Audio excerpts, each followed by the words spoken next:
What happens when one of music's biggest legends sits down for what should be a routine late-night interview, only to discover the host has a completely different agenda? Tonight we're diving into the explosive confrontation that left Cher walking off set and Jimmy Kimmel scrambling to save face. You won't believe how this interview spiraled out of control. Make sure to hit that subscribe button and let me know in the comments what you think about this whole situation. The studio lights were blazing as Cher made her entrance onto the Jimmy Kimmel live stage. The audience erupted in applause, but something felt different from the moment she sat down. Jimmy's usual welcoming smile seemed forced, his energy oddly charged. "Cher, welcome back to the show," Jimmy said, his voice carrying an undertone that made Cher's smile falter slightly.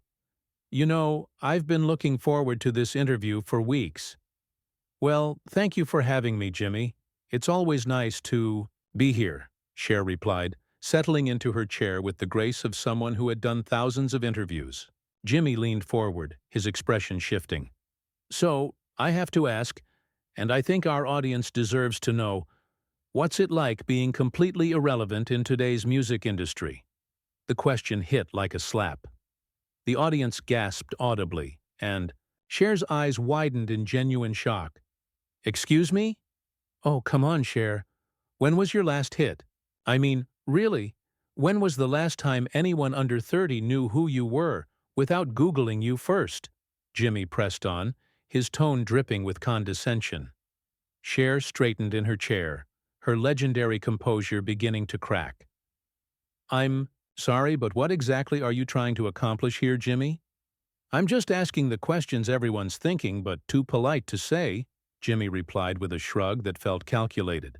"I mean, you're what, 77 years old? Isn't it time to just, gracefully step aside for the new generation?" The studio fell into an uncomfortable silence. Even the band members looked shocked at their host's behavior. Cher's face flushed, but her voice remained steady. "You know what, Jimmy? I've been in this business longer than you've been alive. I've sold over 100 million records worldwide. I've won an Oscar, a Grammy, an Emmy, and 3 Golden Globes. What exactly have you accomplished besides making fun of people on television?" Jimmy's fake smile grew wider, more sinister. "Oh, I've built a career on truth-telling, Cher. And the truth is, nobody cares about your old hits anymore." "Turn back. Time? More like turn back the clock on your career, am I right?" The audience was now completely silent, the tension so thick you could cut it with a knife. Cher stood up slowly, her hands trembling slightly with anger. "I cannot believe what I'm hearing right now." "Sit down, Cher. We're not done here," Jimmy commanded, his voice taking on an authoritative tone that revealed his true colors. "You came on my show, and you're going to answer my questions." "Your questions?" Cher's voice rose an octave. "These aren't questions, Jimmy. This is character assassination. This is bullying." Jimmy laughed, a cold sound that echoed through the studio. "Bullying? I'm just treating you like any other guest. Maybe you're just not used to anyone challenging your precious ego." "My ego?" Cher's composure finally snapped. "You want to talk about ego? You're sitting there attacking a woman who's been entertaining people since before you could walk. And you think that makes you clever? You think that makes you edgy?" "I think it makes me honest," Jimmy shot back. "Something this industry could use more of. Face it, Cher, you're a relic, a museum piece. And frankly, watching you try to stay relevant is just sad." The words hung in the air like poison. Cher's face went through a range of emotions, from hurt to fury to something resembling pity. "You know what's sad, Jimmy? A man so insecure about his own talent that he has to tear down icons to feel important." Jimmy's mask slipped for just a moment, revealing genuine anger underneath. "Icons? You're a has-been who got lucky with a few catchy songs and a couple of decent movies. Don't confuse longevity with talent. Don't confuse cruelty with comedy." Cher fired back, her voice now carrying the full weight of her decades in the spotlight. "You think this is entertainment? You think your audience came here to watch you humiliate your guests? I think my audience came here for authenticity, Jimmy replied, his voice getting louder. And authentically, you're past your prime, past your relevance, and frankly, past the point where anyone should care what you have to say. The confrontation had reached a boiling point, and everyone in the studio could feel it. Cher took a deep breath, her years of experience in dealing with difficult situations kicking in. Jimmy, I came here tonight as your guest, with respect for you and your show. But what you're doing right now isn't comedy. It isn't journalism, and it certainly isn't professional. Professional? Jimmy scoffed, leaning back in his chair with an arrogant smirk. You want to talk about professional? How about showing up to interviews on time instead of keeping my entire crew waiting for 2 hours? I was exactly 15 minutes late due to traffic, and I apologize to everyone, Cher responded firmly. But even if I had been 2 hours late, that doesn't justify this ambush. Jimmy's eyes lit up with malicious glee. Ambush? This is just good television, Cher. Real, unscripted television. Something you probably haven't experienced in decades, since everything you do is so carefully managed and sanitized. Managed and sanitized? Cher's voice carried decades of frustration. Do you have any idea what I've been through in this industry?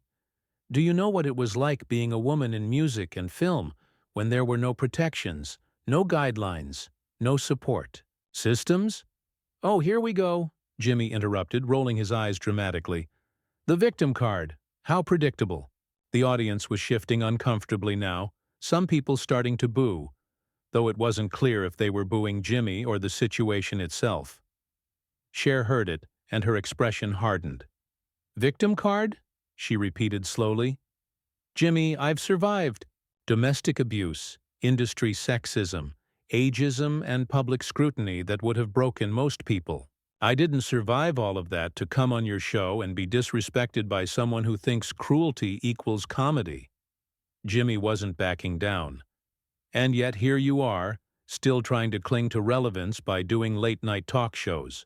If you're such a survivor, such a strong, independent woman, why do you need the validation of appearing on television? I don't need validation from anyone, least of all you, Cher shot back. I came here to promote a charity event that raises money for wounded veterans, but apparently you're more interested in trying to tear me down than letting me talk about something that actually matters. For the first time, Jimmy looked slightly caught off guard. Charity event? That wasn't in my notes. Because you didn't bother to read the pre-interview notes, Cher replied coldly. Your producers told me you wanted to focus on my upcoming benefit concert for military families, but instead, you decided to turn this into some kind of twisted power trip. Jimmy recovered quickly, his cruel smile returning. Well, maybe if the charity was actually relevant, we would have talked about it. But honestly, who's going to donate? Money based on the recommendation of someone who hasn't been culturally significant since the Clinton administration. The comment drew audible gasps from the audience, and several people started to stand up and leave. Cher watched them go, then turned back to Jimmy with fire in her eyes. You know what, Jimmy? You want to know what's not culturally significant? A talk show host who thinks punching down makes him look strong. You want to know what's pathetic? A comedian who has to attack his guests because his own material isn't funny enough to carry a show. Jimmy's face flushed red. My show has been on the air for over 20 years. I think I know what I'm doing. 20 years of what? Making people uncomfortable? Making your guests feel small so you can feel big? Cher stood up again, this time with clear intention. I've met real comedians, Jimmy. People like Johnny Carson, David Letterman, Jay Leno. They knew how to be funny without being cruel. They knew how to challenge guests without destroying them. Oh, please, Jimmy waved dismissively. Those guys were from a different era. They played it safe. I'm not afraid to ask the hard questions. Hard questions? Cher laughed bitterly. Jimmy, asking someone about their failures isn't hard-hitting journalism. It's just mean-spirited gossip. A hard question would be asking me about the technical challenges of my upcoming tour, or about the logistics of organizing a charity event, or about my thoughts on the current state of the music industry. But you don't want real answers to real questions. You just want to humiliate people for entertainment. Jimmy was getting visibly agitated now, his carefully maintained television persona cracking. You think you're better than everyone else, don't you? You think because you've been around forever, you deserve special treatment. I think I deserve basic human decency, Cher replied quietly. The same thing every person deserves, famous or not. But apparently, that's too much to ask from you. The tension in the studio was now unbearable. Band members were looking at each other nervously, crew members were whispering behind cameras, and the audience was becoming restless. Jimmy seemed to sense he was losing control of the situation, which only made him more aggressive. You know what your problem is, Cher? You can't handle the truth. You've been surrounded by yes-men and sycophants for so long that you don't know how to deal with someone who sees through your act. My act? Cher's voice was dangerously quiet now. Jimmy, everything about you is an act.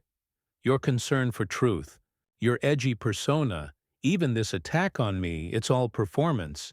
But here's the difference between us. When I perform, I'm trying to bring joy to people. When you perform, you're trying to bring pain. Jimmy's face contorted with rage at Cher's words. Bring pain? I'm a comedian, Cher. I make people laugh. Just because you can't take a joke doesn't mean I'm the villain here. A joke? Cher's voice rose to match his intensity. Jimmy, nothing you've said tonight has been remotely funny.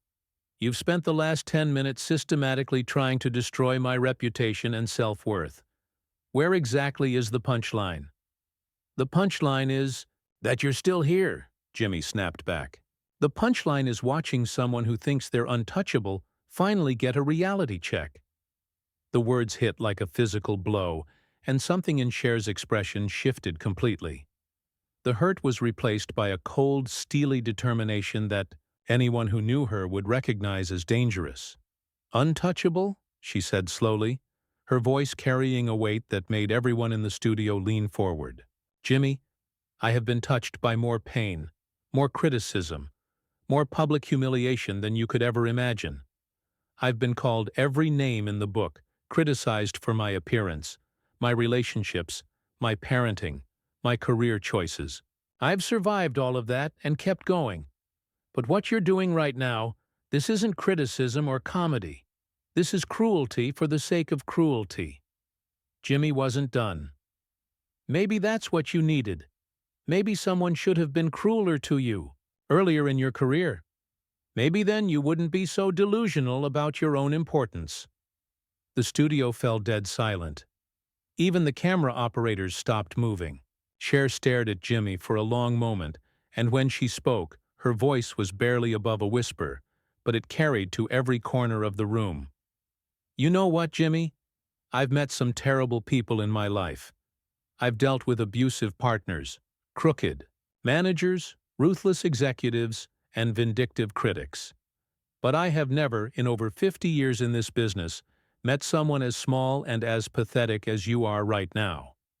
Jimmy shot up from his chair. Small? Pathetic? You're the one who can't handle a simple interview without falling apart. I'm not falling apart, Cher said, standing to meet him. I'm standing up to a bully. There's a difference. Bully? Jimmy laughed harshly. I'm the host of this show. This is my house. You don't get to come in here and tell me how to do my job. Your job? Cher's voice was incredulous. Jimmy, your job is supposed to be entertaining people, making them laugh, maybe even informing them. Your job is not to psychologically torture your guests for ratings. Everything I do is for ratings, Jimmy admitted, his mask finally slipping. Completely. That's the business we're in, Cher. Ratings and relevance. And right now, this confrontation is going to get more views than anything you've done in the last decade. The admission hung in the air like a toxic cloud. Cher stepped back as if she'd been slapped, finally understanding the full scope of what was happening. "So this was planned," she said quietly. "This whole thing was a setup." Jimmy's silence was answer enough, but his smug expression confirmed her worst fears. "You brought me here under false pretenses, you lied about wanting to discuss my charity work, and you orchestrated this entire attack just for ratings?" Cher's voice was growing, stronger with each word. "You used me as a prop in your own twisted performance? Welcome to show business, sweetheart," Jimmy said with a cruel smile. "Sometimes you're the star, sometimes you're the sacrifice." That was the final straw. Cher looked around the studio at the cameras, at the audience, at the crew members who were all staring in shocked silence. When she spoke again, her voice carried the authority of someone who had commanded stages for over 5 decades. "Ladies and gentlemen," she said, addressing the cameras directly, "what you've witnessed here tonight is not entertainment. It's not comedy. It's a man so desperate for attention that he's willing to ambush and humiliate his guests for views. Jimmy Kimmel just admitted on live television that he planned this attack for ratings. He lied to me, he lied to you, and he's turned what should have been a conversation about helping veterans into a circus act." Jimmy tried to interrupt. "Cher, you can't just—" "I can, and I will," she cut him off sharply. "I have been in this business longer than you can imagine, and I have never, ever encountered such unprofessional, disgraceful behavior from a host. You want ratings, Jimmy? You want people to talk about this show? Well, they will. They'll talk about the night you showed your true colors. They'll talk about the night you proved that cruelty isn't comedy. It's just cruelty." She turned back to the audience, many of whom were now standing and applauding her. "I came here tonight to talk about a benefit concert for military families who have sacrificed everything for our country. Instead, I was subjected to a planned attack by someone who thinks destroying people is entertainment. I will not be part of this anymore." Jimmy was scrambling now, realizing how badly this had backfired. "Cher, wait, let's just—" "No," she said firmly, walking toward the edge of the stage. "I'm done. I'm done with your show. I'm done with your games, and I'm done pretending that this kind of behavior is acceptable in any professional setting." As she reached the steps leading off the stage, she turned back one final time. "You know what the saddest part is, Jimmy? You actually had talent once. You could have been a great host, a great comedian. But you chose to be cruel instead. You chose to tear people down instead of building them up. And that says everything anyone needs to know about who you really are." With that, Cher walked off the stage, leaving Jimmy standing alone in front of a stunned audience and a live television audience that had just witnessed the complete destruction of a host's credibility. The cameras kept rolling as Jimmy stood there, speechless for perhaps the first time in his career, finally understanding that some lines should never be crossed. What do you think about Cher's decision to walk off? Was she right to call out Jimmy's behavior, or should she have handled it differently? Let me know in the comments below, and don't forget to subscribe for more incredible stories like this one.